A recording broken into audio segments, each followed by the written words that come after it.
When we think about preconceived notions in adult education in general, in my own practice and in the practice of the teachers I talk to, one of the things that I'm really trying to think about and focus on drawing out is the harmful preconceived notions that students have, like the ones that are often not correct. And so what preconceived notion are they kind of... If you don't do it the one way that is the way, then you're wrong, even if you figured it out. I'm thinking there's like a converse there that's just that math is rules, you know, or it's all about rules.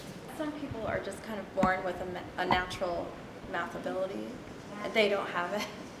It's really important to remember that those preconceived notions that students have, they weren't born with them. They were taught those things. And so I think that that's a really important thing to kind of think about with teachers and talk about together as a group of teachers, because if they were taught that, then they can be taught something else. For our students, often those preconceived notions are at the core of behaviors that drive their teachers nuts, but behaviors that are also obstacles in their learning. I'm going to ask you together as a group, as a table, to think about and brainstorm together on this chart, what are student behaviors you wish you could change?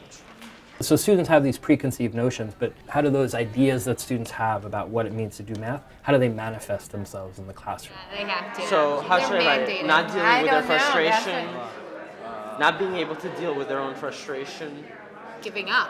giving up. Yeah. So if we looked at this as being the main point where students don't want to struggle or be uncomfortable, I heard these three, which is writing before thinking, fed every step of a multiple step. All right, what about giving up too quickly? Getting Yeah, unstuck. giving up too quickly. Where's that one at? That's right. Okay. And what was the other one? Oh, right, So right. could we Not taking time to make put sense of those? the Those answer. all seem like they wanna give it to them somehow. They wanna be led.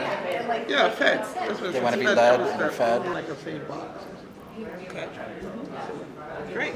This preconceived notion is that math is passive. You don't have to do it, you just watch someone do it and then you repeat what they do. When students get stuck, they put down their pencil and say, show me how to do it. So those are all behaviors that students have that are obstacles in their learning, but they're also ones that we can impact. And they're ones that not only can we impact, but we have to be really careful about not reinforcing them because they're there.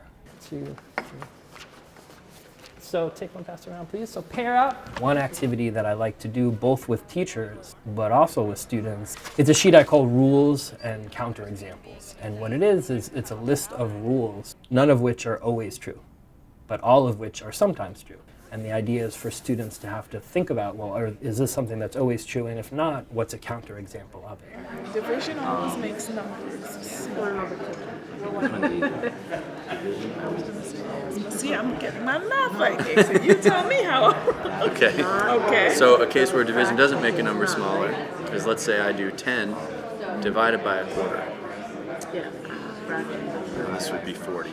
So in that case, it doesn't make It makes it grow when you divide by something less than 1, the quotient actually gets bigger. What I like about the activity is it gets students thinking about what they think it means to do math. So it's to give them an experience of, oh, here's a preconceived notion.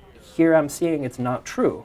That's how we begin to change our preconceived notions, by having them challenged and understand that, oh, it's not working for me, so I need to shift my understanding. More digits the number has, the more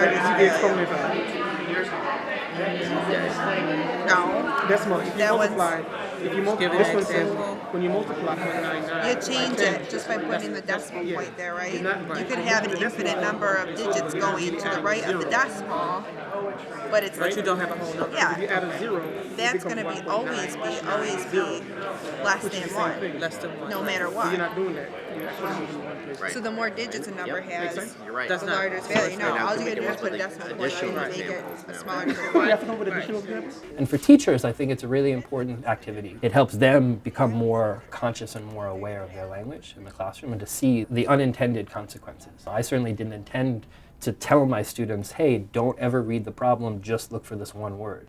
But that was the unintended consequence of what I said when I said difference means subtract. Well, if you're talking about the difference between being in a cave and needing to climb up a mountain, I mean, obviously that's a gain if you go from being in a cave to climbing a mountain. So that's a difference, but it doesn't. It's not a subtraction actually. It's a higher altitude. I mean, is that what you mean? Like, yeah. I mean, so as well as quantitative. yeah. But I think the biggest thing that teachers say is, oh, I want to do this with my students. You know, I won't do the whole sheet, but when I'm doing something, I want to drop one of these in and talk about it. That's what teachers, I think, get. The preconceived notions that students have, they're the soil for what ideas we plant in them. Our students aren't empty buckets, they're not blank slates, they've got something, and so we have to take into account what that is.